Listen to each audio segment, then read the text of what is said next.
அலங்காரம் யாருக்காக? உனக்கு இல்லையே. உனக்கு எப்படி நாங்க அலங்காரம் பண்றது? முருகனுக்கு எப்படி நம்ம அலங்காரம் பண்றது? அழகுக்கு ஒருத்தர் அவர் கூட இருக்க முடியாது. இது யாருக்காக? நம்மளுக்காக.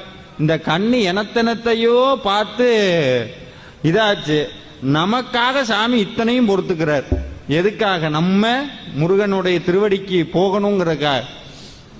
அப்படி சாமிக்கு இத்தனை வழிபாடு. இது எல்லாம் எதுக்குன்னா ஒன்னே ஒண்ணுதான், இந்த உயிர் இருக்கிறக்குள்ள முருகனை பாத்திரணும், முருகன்கிட்ட பேசிடணும். அது ஒண்ணுதான், வேற எதுவும் அவர்கிட்ட வேண்டதே கிடையாது.